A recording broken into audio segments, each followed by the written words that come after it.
Hi സുഹൃത്തുക്കളെ, state tax officer അപ്പോൾ സംസ്ഥാനത്തെ GST വകുപ്പിലേക്കുള്ള സ്റ്റേറ്റ് ടാക്സ് ഓഫീസറുടെ പുതിയൊരു നോട്ടിഫിക്കേഷൻ വരാനുള്ള സമയമൊക്കെ ആയിട്ടുണ്ട്. ഒന്നുകിൽ 2025 തന്നെ, ഇല്ലെങ്കിൽ 2026 നമുക്ക് പുതിയൊരു നോട്ടിഫിക്കേഷൻ പ്രതീക്ഷിക്കാം.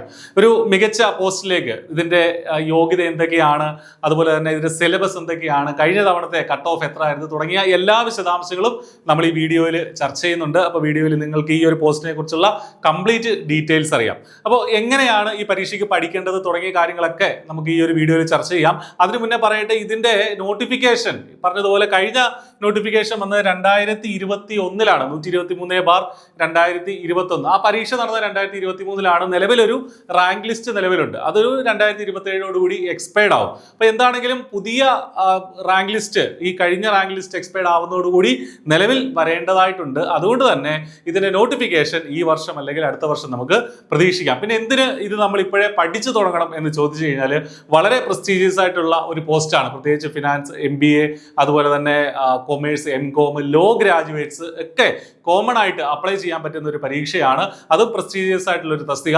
നേരത്തെ പഠിച്ചെങ്കിൽ മാത്രമേ നമുക്ക് റാങ്കിലേക്ക് എത്താനായിട്ട് സാധിക്കുകയുള്ളൂ. പരീക്ഷ അനൗൺസ് ചെയ്ത ശേഷം അല്ലെങ്കിൽ നോട്ടിഫിക്കേഷൻ വന്ന ശേഷം പഠിക്കാം, അതിനുശേഷം സിലബസ് ഒക്കെ എടുത്ത് വെച്ച് എല്ലാം സിസ്റ്റമാറ്റിക് ആയിട്ട് സ്റ്റഡി മെറ്റീരിയൽ ഒക്കെ കളക്ട് ചെയ്ത് പഠിക്കാം എന്നൊക്കെ പറഞ്ഞിരുന്നു കഴിഞ്ഞാൽ നമ്മൾ മത്സരത്തിൽ ഒരുപാട് പുറകിൽ ആയി പോകും. അപ്പൊ നേരത്തെ തയ്യാറെടുക്കുന്നവർക്കാണ് റാങ്ക് ലിസ്റ്റിൽ എത്താനുള്ള അവസരം ഉണ്ടാവുക. അപ്പോൾ ഇതിന്റെ കഴിഞ്ഞ തവണത്തെ നോട്ടിഫിക്കേഷൻ പറയുകയാണെങ്കിൽ 123/2021 എന്നുള്ള ഒരു കാറ്റഗറി നമ്പറിൽ ആണ് വന്നിട്ടുണ്ടാവുക.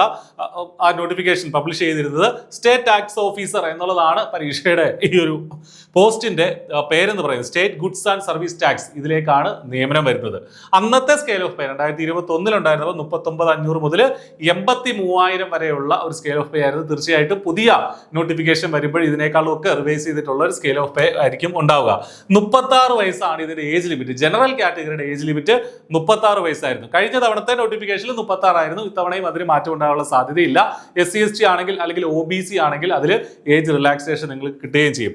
2021 നോട്ടിഫിക്കേഷൻ വന്ന പരീക്ഷ നടന്നത് 2023. അതിന്റെ റാങ്ക് ലിസ്റ്റ് 2024 വന്നു.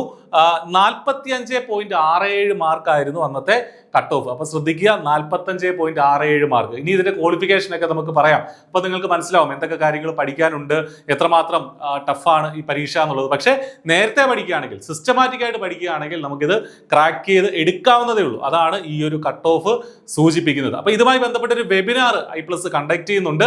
എങ്ങനെ പഠിക്കണം, ഇതിന്റെ വിശദമായിട്ടുള്ള സിലബസ് ഉൾക്കൊള്ളിച്ചുകൊണ്ട് ഓരോ ടോപ്പിക്കും, അപ്പൊ കൊമേഴ്സ് ആണെങ്കിലും അക്കൗണ്ടൻസി ആണെങ്കിലും ഈ പറഞ്ഞ പോലെ ലോ ആണെങ്കിലും ജനറൽ ടോപ്പിക്കുകളൊക്കെ ആണെങ്കിലും എങ്ങനെ പഠിക്കണം എന്നുള്ളതൊക്കെ പറയുന്ന ഒരു സ്ട്രാറ്റജിക് വെബിനാർ I+ കണ്ടക്ട് ചെയ്യുന്നുണ്ട്. അപ്പോൾ വെബിനാറിൽ രജിസ്റ്റർ ചെയ്യാനായിട്ട് വീഡിയോ ഡിസ്ക്രിപ്ഷനിൽ ഒരു ഗൂഗിൾ ഫോം കൊടുത്തിട്ടുണ്ട്. അത് ഫില്ല് ചെയ്യുക. സിസ്റ്റമാറ്റിക് ആയിട്ട് നിങ്ങളെ കാര്യങ്ങൾ അറിയിക്കുന്നതാണ്, എപ്പോഴാണ് എന്നുള്ള കാര്യങ്ങളൊക്കെ അറിയിക്കുന്നതാണ്. അപ്പോൾ പരീക്ഷയെക്കുറിച്ച് കൂടുതൽ അറിയേണ്ടവർക്ക്, എങ്ങനെ പഠിക്കണം എന്നറിയേണ്ടവർ തീർച്ചയായിട്ടും വെബിനാറിൽ പാർട്ടിസിപ്പേറ്റ് ചെയ്യുക. ഗൂഗിൾ ഫോം വീഡിയോ ഡിസ്ക്രിപ്ഷനിലുണ്ട്. ഇനി ആർക്കൊക്കെ ഇത് അപ്ലൈ ചെയ്യാം? ഏറ്റവും വലിയൊരു സംശയം, പലർക്കും ഉള്ളൊരു സംശയമാണ്, ഈ സ്റ്റേറ്റ് ടാക്സ് ഓഫീസർ ആർക്കൊക്കെ അപ്ലൈ ചെയ്യാം? ഈ നിശ്ചിത യോഗ്യതയുള്ള ഉദ്യോഗാർത്ഥികൾ പോലും ചിലപ്പോൾ ഈ ക്വാളിഫിക്കേഷൻ അറിയാത്തത് കൊണ്ട് അപ്ലൈ ചെയ്യാതിരിക്കുന്ന സാഹചര്യമൊക്കെ ഉണ്ട്. അപ്പൊ അങ്ങനെ ഉണ്ടാവരുത്. ഫസ്റ്റ് ക്വാളിഫിക്കേഷൻ എന്ന് പറയുന്നത് ഗ്രാജുവേഷൻ വിത്ത് ഡിഗ്രി ലോ, അതായത് LLB ഉള്ള ആളുകൾക്ക് അപ്ലൈ ചെയ്യാനായിട്ട് സാധിക്കും. ലോയിൽ ബിരുദമുള്ള ആളുകൾക്ക് അപ്ലൈ ചെയ്യാൻ സാധിക്കും. അല്ലെങ്കിൽ pass in chartered accountant CA inter എങ്കിലും പാസ്സായ ആളുകൾക്ക് അപ്ലൈ ചെയ്യാനായിട്ട് സാധിക്കും chartered accountancy. Then masters degree in commerce MCOംകാർക്ക് അപ്ലൈ ചെയ്യാനായിട്ട് പറ്റും. നാലാമത്തെ ഏതാണ്? Masters degree in business administration finance, അതായത് MBA ഫിനാൻസ് ഉള്ള ഉദ്യോഗാർത്ഥികൾക്കും ഈ പരീക്ഷയ്ക്ക് വേണ്ടിയിട്ട് അപ്ലൈ ചെയ്യാം. അപ്പൊ ഇതിൽ ഏതെങ്കിലും ഒരു ഡിഗ്രി, ഒരു ബിരുദം നിങ്ങൾക്കുണ്ടെങ്കിൽ തീർച്ചയായിട്ടും ഈ പരീക്ഷയ്ക്ക് നിങ്ങൾ അപ്ലൈ ചെയ്യണം. കാരണം അത്രയും മികച്ച ഒരു പോസ്റ്റാണ്, നല്ലൊരു ഓപ്പർച്യൂണിറ്റിയാണ്. അപ്പൊ ഇതാണ് ഇതിന്റെ ബേസിക് ക്വാളിഫിക്കേഷൻ എന്ന് പറയുന്നത്. ഇതോ ഇതിന്റെ ഹയർ ആയിട്ടുള്ള ക്വാളിഫിക്കേഷൻ ഉള്ള ഉദ്യോഗാർത്ഥികൾക്കോ ഇതിന് അപ്ലൈ ചെയ്യാൻ സാധിക്കും. ഇത് കാണുമ്പോൾ തന്നെ മനസ്സിലാവും ഏകദേശം പഠിക്കേണ്ട സിലബസ് എന്തൊക്കെയാണ് പഠിക്കേണ്ടത് എന്നുള്ളത് നമ്മൾ നോക്കേണ്ടതായിട്ടുണ്ട്. എന്താണ്? പാർട്ട് 1, 4 പാർട്ടായിട്ടാണ് സിലബസിനെ ക്ലാസിഫൈ ചെയ്തിട്ടുള്ളത്. പാർട്ട് 1 എന്ന് പറയുന്നത് അക്കൗണ്ടൻസി ആൻഡ് ഫിനാൻഷ്യൽ മാനേജ്മെന്റ്, അതിൽ 40 മാർക്കുണ്ട്. രണ്ടാമത്തെ പാർട്ട് എന്ന് പറയുന്നത് ലോ ആണ്. ഈ പറഞ്ഞ ഇതുമായി ബന്ധപ്പെട്ട ലോയുടെ പല ഭാഗങ്ങൾ, പല മൊഡ്യൂളുകൾ നമുക്ക് പഠിക്കാനുണ്ട്. 40 മാർക്കാണ്.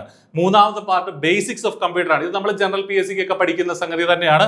10 മാർക്ക്. നാലാമത്തെ part GK current affairs and renaissance, അതും 10 മാർക്ക്. ഈ 3ഉം 4 പാർട്ടുകൾ ചിലപ്പോൾ പുതിയ പരീക്ഷയിൽ ഒഴിവാക്കിയേക്കാം, പക്ഷെ നമുക്ക് ഉറപ്പില്ല. അതുകൊണ്ട് ഇത് പഠിക്കുന്നതാണ് ഏറ്റവും സേഫ് ആയിട്ടുള്ള ഓപ്ഷൻ. ഇനി ഇതിനകത്തുള്ള ക്ലാസിഫിക്കേഷൻ എന്തൊക്കെയാണ്, ഈ ഓരോ പാർട്ടിലും എന്തൊക്കെയാണ് പഠിക്കാനുള്ളത്, എങ്ങനെ വേണം പഠിക്കാൻ, എത്രമാത്രം ലെവലില് എത്രമാത്രം ഡീപ്പായിട്ട് ഈ സിലബസ് പോയിട്ടുണ്ട് തുടങ്ങിയ കാര്യങ്ങളൊക്കെ പറഞ്ഞുകൊണ്ട് നമ്മൾ ഈ വെബിനാർ കണ്ടക്ട് ചെയ്യുന്നുണ്ട്. അതിൽ രജിസ്റ്റർ ചെയ്യുക. അതുകൂടാതെ ഇനിയുള്ള തുടർന്നുള്ള ദിവസങ്ങളിൽ നമ്മുടെ ഇതേ ചാനലിൽ തന്നെ പുതിയ വീഡിയോകളൊക്കെ അതുമായി ബന്ധപ്പെട്ട് വരുന്നതാണ്.